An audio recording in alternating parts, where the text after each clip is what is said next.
Hello साथियों, A to Z classes में आपका स्वागत है। और आज हम लोग कारक का जो अगली कड़ी है, जैसे पहले कारक के बारे में हम लोगों ने बात कर लिया था, कर्ता कारक के बारे में।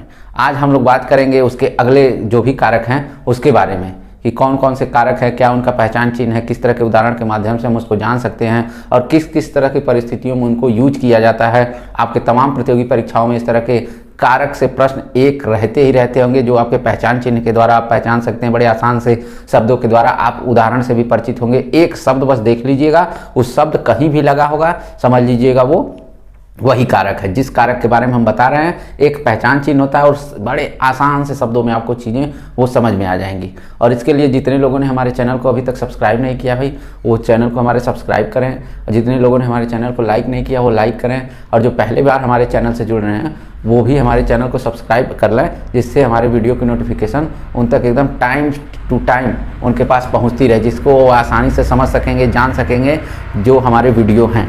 अब बात करते हैं हम जो आज का हमारा टॉपिक है, जो कारक के अंतर्गत कर्म कारक। कर्ता कारक के बारे में हमने जान लिया था। कर्म कारक, कर्म कारक, कर्म कारक क्या होता है? सबसे पहले इसकी परिभाषा। कर्म क्या होता है भाई? हमारा पढ़ाना क्या है? हम शिक्षक है तो पढ़ाना हमारा क्या है? कर्म है। आप शिक्षार्थी हैं, आपका कर्म क्या है? पढ़ना है। यानी पढ़ना पढ़ाना हम और आपका कर्म है, ठीक। बाकी जिस सेना का देश की रक्षा करना उसका कर्म है।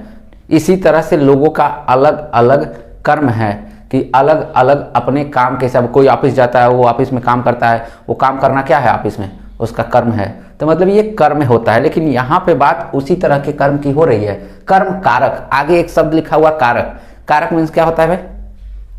कारक, अरे भाई बहुत सारे कारक हो सकते हैं। कहते नहीं ये भी एक कारण है, वो भी एक कारण है, वो भी फलाने ठिकाने, बहुत सारे कारक हो सकते हैं। तो ये हम फिलहाल बात कर रहे हैं कर्म कारक की। तो कर्म कारक की परिभाषा बताइए, जिससे हम उस चीज़ों को जान सकें, समझ सकें, जिससे कि वो कर्म कारक है। कहा जाता है एक साधारण सी लाइन पे, क्रिया के कार्य पर, क्रिया के कार्य पर जिसका प्रभाव पड़ता है या फल पड़ता है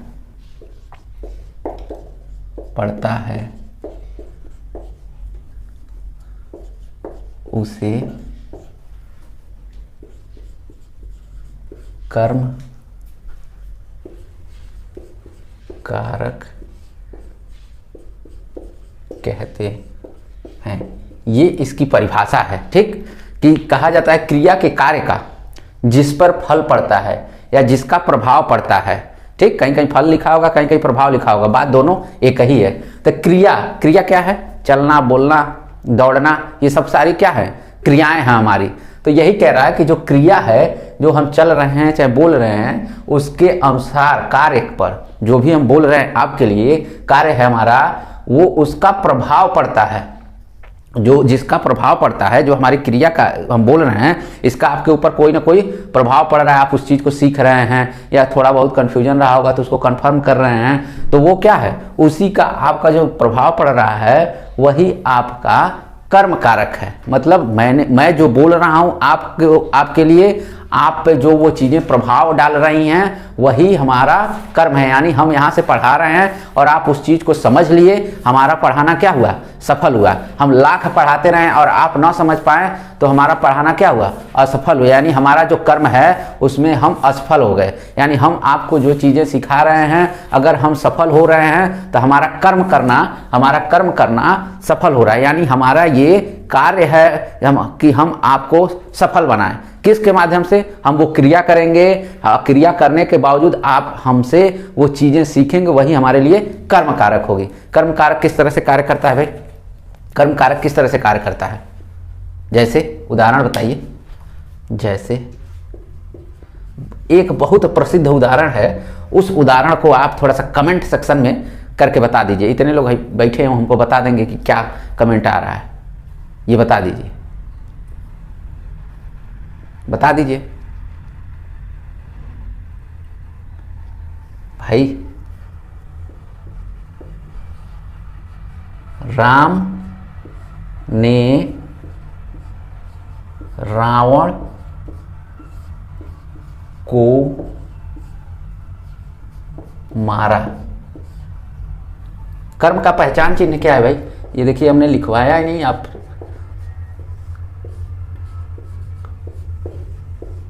ये इसका पहचान चिन्ह है। कर्म का क्या पहचान चिन्ह है भाई? को। क्या है? को होता है पहचान चिन्ह। ठीक, कि कैसे पहचानेंगे कि ये कर्म कारक है, उसके अंतर्गत को जो आता है वो उसका पहचान, जैसे कर्ता का पहचान चिन्ह ने होता है, उसी तरह कर्म का पहचान चिन्ह को होता है। कर्ता ने कर्म को, यानी इसका को पहचान चिन्ह हो जाता है। अब को में क्या कह रहा है? राम ने रावण को मारा। राम ने रावण को मारा, तो राम क्या हो गया भाई? राम क्या हो गया? एक कर्ता हो गया। ठीक, राम क्या हो गए भाई? भगवान राम क्या हो गए? कर्ता हो गए। और ये कह रहे हैं रावण को, यानी रावण भी कहा जाता है कि हम किसी चीज कर्म के साथ आप उसका प्रयोग में लाते हैं, कर्म को कर्म क्रिया के द्वारा प्रयोग में लाते हैं, तो वो क्या हो गया? आपका भी उसका किसी न किसी के ऊपर इसमें से प्रभाव पड़ रहा है। वो प्रभाव क्या है? रावण को, यानी यहाँ को लिखा हुआ है, यानी ये चीजें नहीं, इसका सीधा प्रभाव को का देखिए किस पे है? रावण पे है ना, कि मारा पे है? को का प्रभाव किस पे दिख रहा है? किस पे दिख रहा है भाई? रावण पे दिख रहा है ना। तो रावण पे जब इसका प्रभाव दिख रहा है तो ये एक उदाहरण के माध्यम से स्पष्ट हो गया कि राम ने रावण को मारा। जो भगवान राम होते हैं, माता सीता जी को बचाने के लिए लंका जाते हैं और वहां से एक युद्ध के द्वारा रावण को मारते हैं। तो राम ने मतलब कर्ता ने, कहा आपने पढ़ा है ना, कर्ता ने, यानी यहाँ पे कर्ता कौन है? राम ने। कर्म को, यानी उनको दुष्टों का संहार करना है। कर्म को, यानी इस रावण को मारना उनका कर्म है। क्यों रावण को मारना उनका कर्म भाई? क्योंकि रावण एक दुष्ट प्राणी था। क्या था? दुष्ट प्राणी था। ठीक, अगला है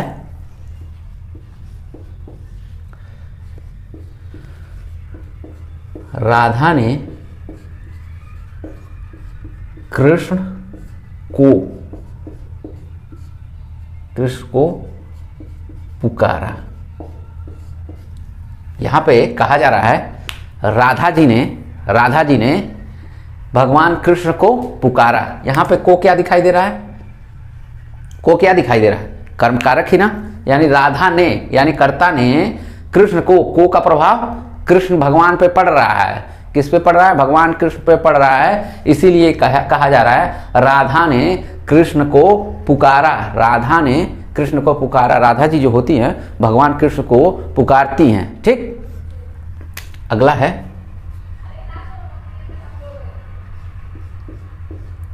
मां ने बच्चे को सुलाया। मां क्या करती है भाई? मां क्या करती है? बच्चे को, यहां देखिए मां क्या है? एक कर्ता के रूप में है, और बच्चे जो है वो किस रूप में है?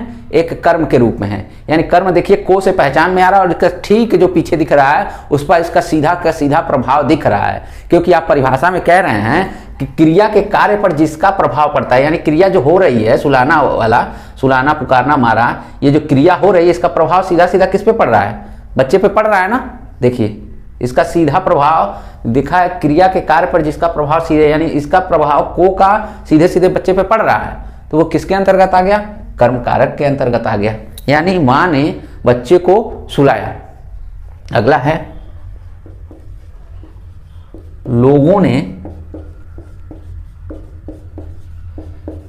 शेर को भगाया। इसमें क्रिया कौन सी है भाई? इसमें क्रिया कौन सी है? देखिए क्रिया के कारक का जिसका प्रभाव उसके कर्म पर, कर्म कारक पर सीधे सीधे पड़े। क्रिया इसमें भगाया दिख रहा है ना, यही क्रिया होगी ना, कि ये हो गया शेर। शेर क्या हो गया? कि ये भगाया क्रिया होगी कि शेर क्रिया होगा? भगाया जो होगी वो क्रिया होगी, और इसका सीधा का सीधा प्रभाव कर्म पे पड़ता है। यानी कर्म कौन सा मान लिया गया? शेर पे। शेर को क्या मान लिया गया? कर्म मान लिया गया। और कर्ता किसको मान लिया गया? लोगों को। जो लोग हैं उनको कर्ता मान लिया गया। क्यों माना भाई? इसका पहचान चिन्ह देखिए, कर्ता के साथ पहचान चिन्ह ने होता है और कर्म का पहचान चिन्ह को होता है। और जो कहा जा रहा है क्रिया के का सीधा प्रभाव, यानी कि भगाने का सीधा सीधा प्रभाव कर्म पे पड़ रहा है ना, कर्म पे। कर्म क्या है, यहाँ पे शेर है, तो को के चिन्ह के माध्यम से शेर को कर्म बता दिया गया और इसका सीधा का सीधा प्रभाव पड़ रहा है। कुछ ऐसे वर्ड होते हैं जिसमें क्या होता है, प्रयोग कर्म संज्ञा का प्रयोग होता है। ये इसको कहा जाए तो कर्म संज्ञा कहा जाता है। संज्ञा ये भी है, लेकिन किस प्रकार की, कर्म संज्ञा। कर्म संज्ञा इसको कहा जाता है। जैसे कुछ शब्द ऐसे लिखे होंगे जो क्रिया ऐसी होगी, क्रिया जिसके सामने कर्म संज्ञा ही होती है। जैसे कर्म संज्ञा पुकारना, पुकारना, भगाना, सुलाना, मारना, जलाना, ये आदि प्रकार की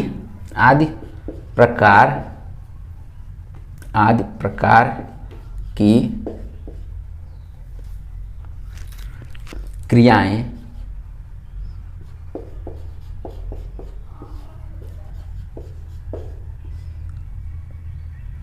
ये आदि प्रकार की क्रियाओं के साथ, क्रियाओं कर लीजिए, क्रियाओं के साथ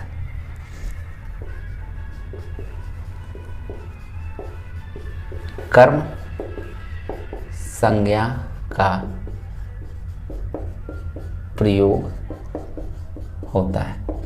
यानी ये जो पुकारना होता है, भगाना होता है, सुलाना होता है, मारना होता है, जलाना, आदि प्रकार की बहुत सारी क्रियाएं हैं, बहुत सारी क्रियाएं हैं। अगर उनके साथ अगर इस तरह के वर्ड सामने दिखाई दे रहे हैं, यानी शेर दिखाई दे रहा है, बच्चा दिखाई दे रहा है, भगवान कृष्ण दिखाई दे रहे हैं, रावण दिखाई दे रहे हैं, अगर इस तरह के वर्डों के साथ, जैसे लास्ट में पुकारना हो, भगाना हो, सुलाना हो वाक्य के अंत में, मारना हो, जलाना हो आदि वाक्य के अंत में हो, और सीधा सीधा प्रभाव वो कर्म पे डाल रहे हो, वो कर्म किस रूप में होता है भाई?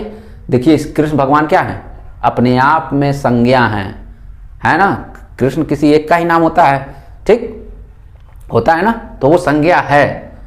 तो वो संज्ञा किस प्रकार की है भाई? वो कर्म संज्ञा होगी, क्योंकि इसका जो नाम रखा गया है इन सबों का, वो कर्म संज्ञा रखा गया। अगर इन शब्दों के साथ इनका प्रयोग हो रहा है, पुकारना, पुकारना, मारना, जलाना के साथ, और उसका सीधा प्रभाव आपको दिख रहा है कर्म पे, वो कर्म क्या कहलाएगा? कर्म संज्ञा कहलाएगा। ठीक, वो कर्म संज्ञा कहलाएगा। और कर्म संज्ञा कहलाने के नाते ये देखिए भगाया लिखा हुआ है, कहीं देखिए भगाना लिखा हुआ है, पुकारना लिखा हुआ है, देखिए यहाँ पुकारा लिखा हुआ है, मारना लिखा हुआ है, यहाँ देखिए मारा लिखा हुआ है। इसका यानी जो सीधा प्रभाव कर्म पे पड़ रहा है, उस कर्म को कर्म संज्ञा के नाम से हम जानते हैं। किस नाम से जानते हैं भाई? कर्म संज्ञा के नाम से जानते हैं। ये तो थी इसकी पहचान। और भी चीजें कही जाती है इसमें एक, कि कुछ विभक्ति चिन्हों, कुछ विभक्तियों का इसमें प्रयोग नहीं होता है।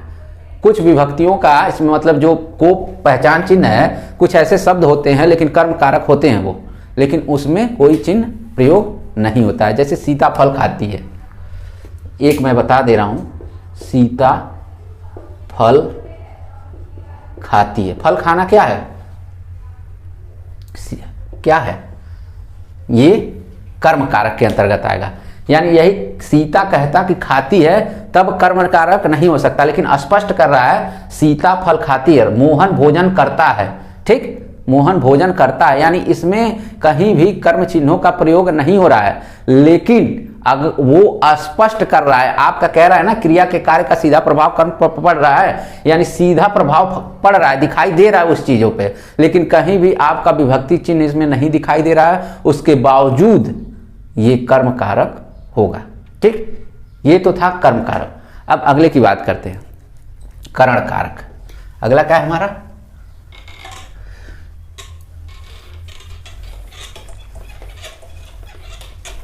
अगला हमारा है करण कारक।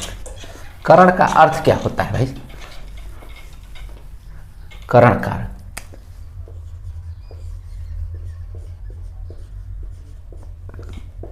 करण कारक, करण कारक का शाब्दिक अर्थ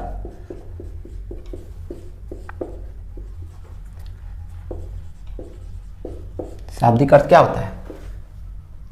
कारण। क्या होता है? कारण। अब इसकी हमको बस परिभाषा एक बता दीजिए, इसकी एक परिभाषा हमको बता दीजिए। इसकी साधारण भाषा में परिभाषा कही जाती है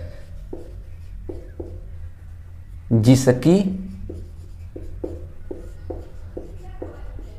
सहायता से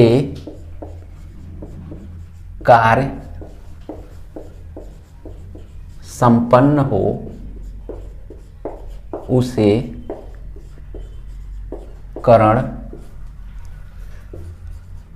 कारक कहते हैं। जिसकी सहायता से कार्य संपन्न होता है भाई, जिसकी सहायता से, मान लीजिए हमारी सहायता से आप किसी परीक्षा में नौकरी पा जाते हैं, तो हमारी सहायता से आप नौकरी पा रहे हैं, मतलब जो मैं पढ़ा रहा हूँ और वही एग्जाम में आपका आ जा रहा है, तो कहते हैं ना सर आप बहुत अच्छा पढ़ाए थे, सर आप जो पढ़ाए थे हुबहू वो सारी चीज़ें आ गई। तो ये क्या कह रहा है, जिसकी सहायता से, यानी मेरी सहायता से कार्य संपन्न हो जाता है, आप परीक्षा में पास हो जाते हैं, वो कार्य संपन्न हो जाता है, उसे करण कारक कहते हैं। यानी आपके परीक्षा में पास होने का कारण क्या रहा, ये हिंदी सब्जेक्ट रहा, और हिंदी के माध्यम से आप क्या किए, हिंदी का जो पेपर था उसमें बहुत अच्छा आप स्कोर करके चले गए, इसी कारण से आप वो परीक्षा पास कर ले जाते हैं, वही आपके लिए करण हो जाता है। ठीक, वही करण कारक हो जाता है, ये इसकी परिभाषा है। ठीक, इसका पहचान चिन्ह जानते हैं ना, पहचान चिन्ह देखिए, पहचान के होता है, द्वारा होता है। ठीक, नीचे लिख दें, के होता है, के द्वारा होता है। एक और, के द्वारा, देखिए के अलग है, द्वारा अलग है, और ये के द्वारा एक में है। देखिए मैंने अल्प विराम चिन्ह लगाया है, यहाँ पे अल्प विराम चिन्ह लगाया, लेकिन इनके आगे के द्वारा के बीच में कहीं भी मैंने अल्प विराम चिन्ह नहीं लगाया है। यानी इसकी पहचान चिन्ह क्या है, के कि द्वारा, के द्वारा, यानी तीन ये वर्ड हैं, तीन सेंटेंस हैं, तीन शब्द हैं, जिसके माध्यम से हम ये बता सकते हैं ये करण कारक हैं। जैसे ये भी एक बहुत फेमस उदाहरण है, बताइए। अरे भाई अभी तक राम ने रावण को मारा, ठीक, राम ने, यहां तक समझ में आ गया, रावण को, यहां तक भी समझ में आया, बाण के द्वारा मारा। यानी भाई भगवान राम क्या करते हैं, यहां तक पिछले उदाहरण में आपका था राम ने रावण को मारा, ये बाण नहीं था। ठीक, तो आप अब बताया जा रहा है कि राम ने रावण को किसके द्वारा मारा भाई, बम द्वारा मार दिया क्या, हाँ, कि हथगोला द्वारा मार दिया, कि परमाणु बम द्वारा, मिसाइल द्वारा, नहीं, ये बताया जा रहा है भगवान राम क्या करते हैं, रावण को किससे मारते हैं, बाण के द्वारा। यानी देखिए जो इसका पहचान चिन्ह है के द्वारा, ये कहता है जिसकी सहायता से कार्य संपन्न होता है। किसकी सहायता से कार्य संपन्न हो रहा है भाई, बाण की सहायता से। बाण की सहायता से भगवान क्या करते हैं, रावण को मार डालते हैं। किस प्रकार से भाई, बाणों के द्वारा। यानी सीधा का सीधा सेंटेंस ये बता रहा है कि जिसकी सहायता से कार्य संपन्न हुआ, वो सहायता किस रूप में हो रही है, बाणों के द्वारा हो रही है। तो इसको क्या कहा जा सकता है भाई, बताइए, बता दीजिए। राम ने रावण को मारा, किसकी सहायता से मारा भाई, कमेंट करके इतना तो बता दीजिए। अभी मैंने बताया कि किसकी सहायता से, वही चीज रिपीट कर दीजिए। किसकी सहायता से मारते हैं रावण को, हनुमान जी की सहायता से। हाँ, उत्तर ये मत दे देना हनुमान जी की सहायता से, सुग्रीव की सहायता से। ठीक,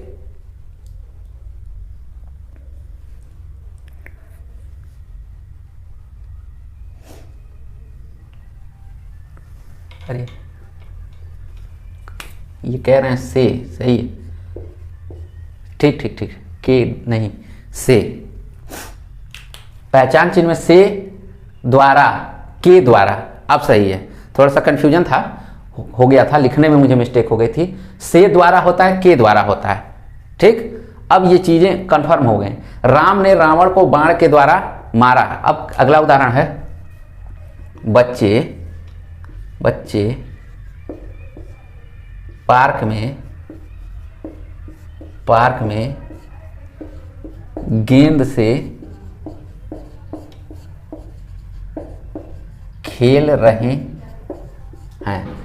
एक सीधी सीधी लाइन बोली जा सकती थी, बच्चे पार्क में खेल रहे हैं, बच्चे पार्क में खेल रहे हैं। लेकिन इस सेंटेंस को अगर इस तरह बोला जाता तो शायद हम इसका कारण नहीं जान पाते कि खेल रहे हैं तो कौन सा खेल खेल रहे हैं भैया, फुटबॉल खेल रहे हैं, क्रिकेट खेल रहे हैं, टेनिस खेल रहे हैं, खो खो खेल रहे हैं, कबड्डी खेल रहे हैं, क्या खेल रहे हैं, ये कंफर्म नहीं हो पा रहा था। बस ये चीज़ें पता चल रही थी कि वो खेल रहा है, जैसे वो चीज़ें पता चल रही थी, उसके आगे ये स्पष्ट ही नहीं हो पा रहा था कि कौन सा खेल खेला, जो पार्क में बच्चे खेल खेल रहे हैं। यहाँ पे स्पष्ट वो चीज़ें हो रही हैं कि बच्चे पार्क में गेंद से, देखिए पहचान चिन्ह क्या है इसका, करण का, से, द्वारा, के द्वारा, यही इसका पहचान चिन्ह है। तो देखिए किससे खेल रहे हैं ये देखिए खेल किससे रहे हैं, गेंद से। कंफर्म हो गया कि ना कबड्डी खेल रहे हैं, ना क्रिकेट खेल रहे हैं, ना फुटबॉल खेल रहे हैं। जो एक बॉल है वो बॉल के द्वारा खेल रहे हैं। ठीक, एक बॉल है, उसमें देखिए बैट का प्रयोग नहीं हो रहा है, बस बॉल का यहाँ बताया जा रहा है ना, तो ये बॉल से खेल रहे हैं। नहीं तो यहाँ पे लिख दिया जाता बैट और गेंद से खेल रहे हैं, यानी सिर्फ कि सिर्फ वो गेंद से खेल रहे हैं, बच्चे पार्क में गेंद से खेल रहे हैं। ये चीजें भी आपको स्पष्ट हो गई। कुछ शब्दों के साथ देखते हैं तो लिखा रहता है के साथ। इसमें क्या होता है पहचान चिन्ह में, कहीं कहीं के साथ, के जरिए, ये दोनों भी प्रयोग में आता है। प्रयोग कहीं कहीं इस से द्वारा की जगह, के द्वारा की जगह के साथ आ जाएगा, के जरिए आ जाएगा। तो समझ लीजिएगा वहां भी कि ये करण कारक ही है। से द्वारा ना लिखा हो, के द्वारा ना लिखा हो और उसकी जगह पर के साथ लिखा हो, के जरिए लिखा हो, तो भी जान लीजिएगा कि ये करण चिन्ह है, ये भी इसका ही एक पहचान चिन्ह है। जैसे बताइए,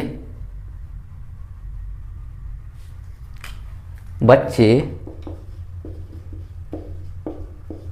पार्क में कुत्ते के बच्चे के साथ खेल रहे हैं। आइए देखिए पूरा सेंटेंस एक बार देख लीजिए आप लोग। बच्चे पार्क में कुत्ते के बच्चे के साथ खेल रहे हैं। ये देखिए के साथ लिखा हुआ है ना, कहीं के द्वारा नहीं लिखा हुआ है, के द्वारा खेल रहे हैं, लेकिन के साथ लिखा हुआ है। और जब के साथ लिखा हुआ है, क्योंकि मैंने बताया कि ये सेंटेंस में करण कारक के सेंटेंस जो होता है पहचान चिन्ह में कहीं कहीं के द्वारा, के से द्वारा नहीं आएगा, ये सेंटेंस आ जाएगा। आप कंफ्यूज मत होइएगा कि भाई हम तो बस पहचान चिन्ह यही जानते थे कि कर्ता ने कर्म को करण से, के द्वारा, यही बस होता है। नहीं, इसके साथ के साथ भी प्रयोग में आता है कहीं कहीं, और के जरिए भी। जैसे इस वाले उदाहरण में बच्चे पार्क में कुत्ते के बच्चे के साथ खेल रहे हैं। यहाँ पे क्या हो रहा है, के साथ का जब प्रयोग हो रहा है तो बच्चे पार्क में कुत्ते के बच्चे के साथ, यानी किसके बच्चे के साथ, कुत्ते के बच्चे के साथ। ये नहीं कह रहा है कि हाथी के बच्चे के साथ, ये नहीं कह रहा कि किसी हिरन के बच्चे के साथ, ये कह रहा है कि ये स्पष्ट कर रहा है अपनी बातों को कि कुत्ते के बच्चों के साथ ही खेल रहा है। यानी कोई डाउट नहीं है कि भेड़ के बच्चे के साथ खेल रहा है, कि हाथी के बच्चे के साथ खेल रहा है, कि घोड़े के बच्चे के साथ खेल रहा है। यहाँ पे कंफर्मेशन है कि कुत्ता का बच्चा है, उसी के साथ ही ये खेल रहे हैं। ठीक, अब ये के जरिए, अगला वाला उदाहरण को के जरिए वाले में है। ये के जरिए वाला जो उदाहरण है, केजरीवाल वाला नहीं, के जरिए कह रहे हैं। तो राम जी ने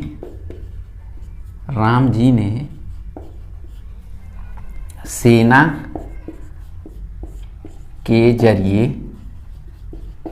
के जरिए लंका पर विजय प्राप्त किया कर लीजिए। मतलब यहाँ एक सेंटेंस एक बार आप पूरा देख लीजिए, मैंने लिखा क्या, राम जी ने सेना के जरिए, यानी जरिए, सेना के जरिए लंका पर विजय प्राप्त किया।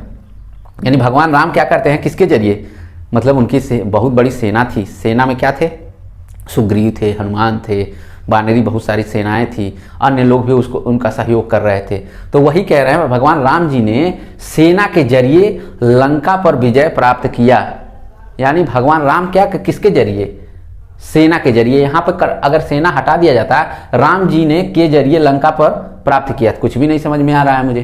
किसका कारण मुझे पता ही नहीं चल रहा है कि किसके कारण, कहते हैं ना कौने कारण हमको हमारा फोन नहीं उठा रहे हैं, हम इतना मैसेज कर रहे हैं फिर भी हमारा फ़ोन नहीं उठा रहे, क्या कारण है? तो यही सोचते रहते हैं कि किस कारण से वो हमारा फ़ोन नहीं उठा रहे, तो वही कारण है। तो कारण पता नहीं क्या है कि किस कारण से नहीं उठा रहे हैं, वो अलग बात है, लेकिन यहाँ पे स्पष्ट हो रहा है कि राम जी ने सेना के जरिए यानी किसके द्वारा? सेना के जरिए ये विजय प्राप्त कर लेते हैं। तो आई होप ये क्लास आप लोगों को समझ में आ गई होगी। धन्यवाद।